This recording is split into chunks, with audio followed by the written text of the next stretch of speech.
Do you want to go vertical from the stack formations but don't know how? Well, I got you covered. Hey Coach McKie here, and welcome to my channel. If this is the first time visiting my channel, welcome, and let me tell you what it's all about. We talk about the spread offense here. We talk about passing schemes, running schemes, tempo, RPOs, any and everything that has to deal with the spread offense.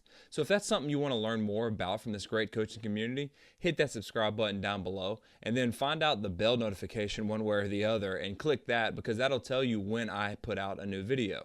I love stack formations. I don't know why more coaches don't use them, nor do I don't know why more coaches don't talk about them.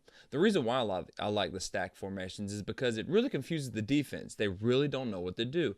If they play man, they don't talk. They don't do inside outside man, or they're going to put someone right on top of the stack guy and really try to mush them, and that messes up the release of the first guy. But the second guy in the stack gets a free release the whole time, and that confuses the defense. Plus, going vertical, a lot of teams don't try to get the defense on its heels by going vertical. And Coach Leach has said in the air raid and in the spread in general, you want to attack sideline to sideline and 30 yards down the field. That is it.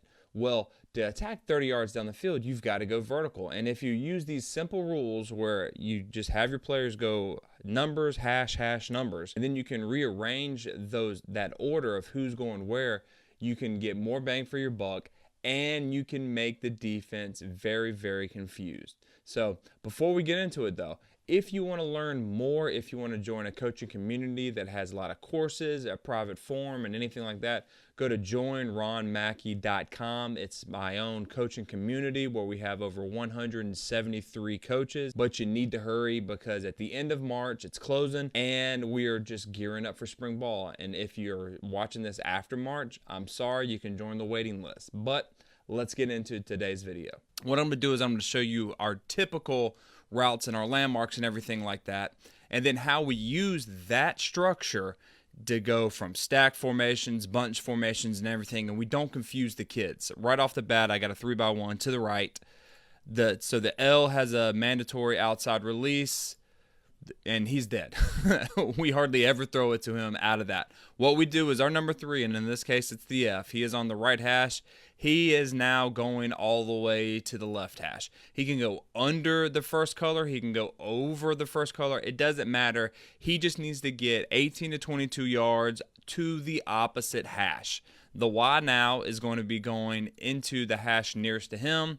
And then the R has got fastest release, either inside or outside, but then he is restacking this corner, and then he is staying on top of the numbers. And the reason why they stay on top of the numbers is so if we do throw the ball to him, he's got all this space from the bottom of the numbers to the sideline to catch it over his shoulder like we do in pat and go.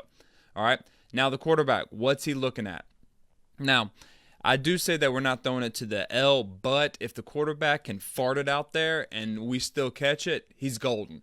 But he is glancing at that and he's taking a 3-step drop. Then it's left hash, right hash to the far side. And usually what happens is we're going to be throwing the ball from hash to hash. So this is our normal passing concept out of the verticals. That's how we do it at a 3x1. You got some person on one hash, you got another guy on the other hash. How we use this, though, is when we start stacking it up. So let's say we're going to stack the F and the Y. Everything else stays the same, but we want to, and we call this special. So we got a 3x1. We got the Y and F are now stacked, and we call it special. What is the route rules that we just went over? Well, the Y is up the hash to his sideline, and the F is to the opposite hash. Notice how it's the same concept. Nothing changes but just the presentation. Now what are defenses going to do? Well, most of the time they put someone over the Y and press him. So now he's going, it's a free release, and these guys forget who they're going to because the safeties also, they don't know who is coming, who's going straight up their hash, who's coming across their hash. They need to communicate. And what I like to do is I like to make sure that 16, 17, and 18-year-old kids, especially when you're going against match coverage where they have to talk. Remember, match coverage is like the run and shoot for defense. They have an answer for everything, but they need to know what they're doing. I want them to communicate because most of the time they don't talk. It's crazy. For some reason, the kids in the classroom won't shut up, but once you get them out to the field, they won't talk at all, especially if they need to. So that's what I want to do. I want to go after the kids that have to talk. Now, the beautiful thing with this is when we call switch, and all the switch tag does, so this is vertical switch, is the Y and the F switch landmarks. So now the Y is going to the opposite hash, and the F is going up the hash closest to him. Now this really puts him in a bind because, again, what does this linebacker do? Usually when they stack, the defensive coordinator saying, hey, I want you to mash the guy that is on the line of scrimmage. Well, if he mashes him and rides him inside, now you have this big window that you can attack, and that's all you want. You want to find the open grass, and you want to attack it. So if y'all do anything like that, please give me a thumbs up, write a comment, let me know where you're at, where you're watching at, because I love doing these things, and I love talking to you coaches. Another thing that we like to do sometimes, and this is a crazy time, and we have only done this a couple of times, and we've done it into the boundary. So imagine right now we are on the right boundary, is we call crazy. And what crazy does is it moves the F behind the R. Like that. So now when it's like this, then the Y knows, okay, if we're going to run our normal route rules, I need to have number 3 is always to the opposite hash. Then the F is coming into this boundary, and then the R is running vertical like this. And again, we only do this when we're close to the boundary. This would be a stupid play to do if we were to the field. All right, so don't go ahead and at me and let me know that. I know it. This is what we do. But here's the thing, and this is really good. What do most teams do now? Most teams, especially if you watch or listen to the Cody Alexander podcast, which I just put out, you should check it out, is they mandatory man this. Meg, I think he calls it. Well, if they meg that, which is fine, meaning the corner goes where the R is regardless, if you called vertical swap, and I'm stealing all of this from the run and shoot, and Coach Braxton, does Y step off the line and crazy? Yeah, no, the Y's always doing it. I'm an idiot and I can't draw. Never take what I draw at face value when it comes to who's on the line, who's off. The Y is always on the line. When you call swap, now the R swaps into the hash and the F takes off. And what's going to happen, this is the beautiful thing, especially, again, I can't stress this enough. You call this into the boundary.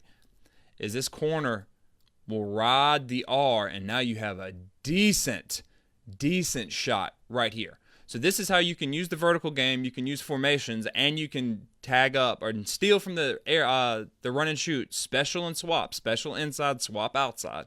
And you can create things that are the same for the quarterback. Because remember, everything is the same for the quarterback, but it looks different to the defense. Okay? And I'm going to show you one more that I like that's really been good to us. And it's one of those things when you go back and you look at it and you go, why in God's name did I not call this play more? Is stack. And what stack is like this. We put the R in the back, put the F right here.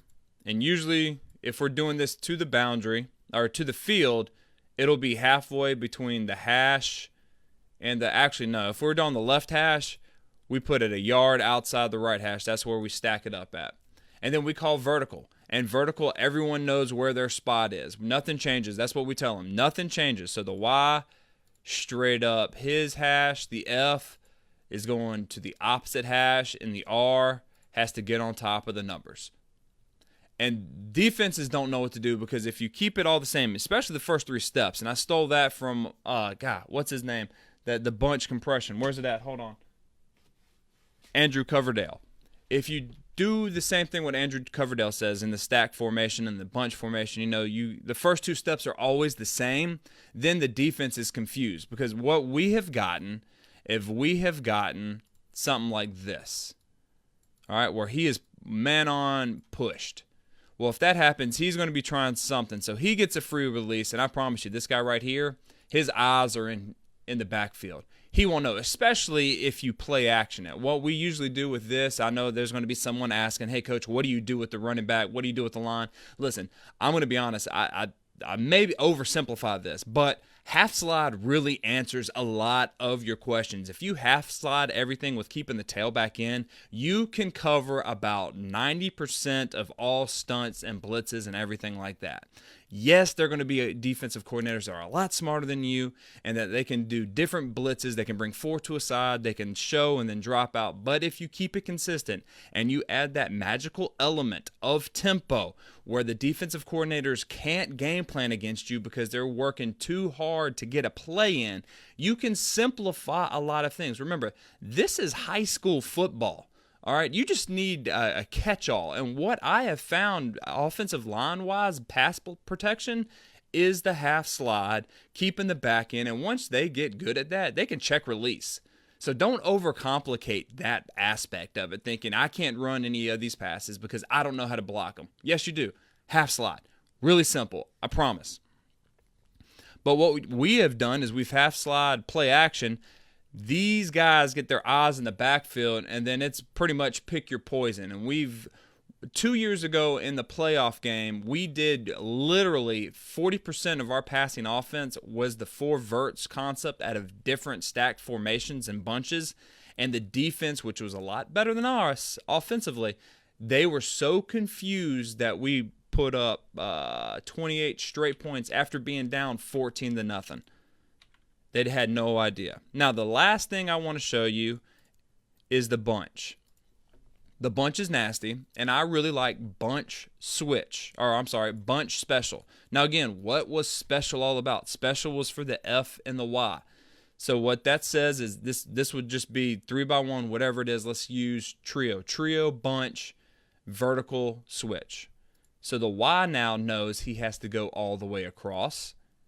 And what happens? They will usually press that guy, and they'll have a corner out wide. So once he goes, then the F is going up his hash, and the R is getting on top of the numbers. Now, that's very important. The Y goes first, then the F.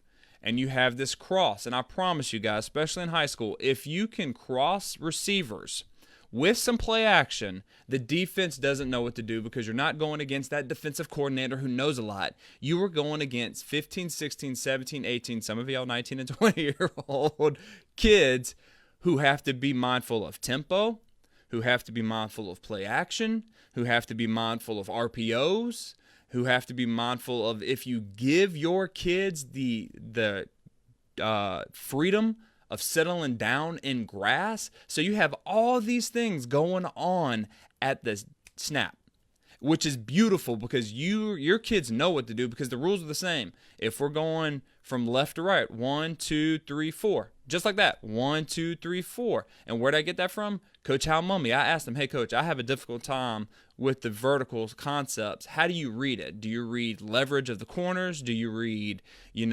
where the safeties are, how they spin, all that? And he goes, let me ask you something. What is your quarterback, left-handed or right-handed? I said right-handed. And he goes, very simple. Don't overthink this.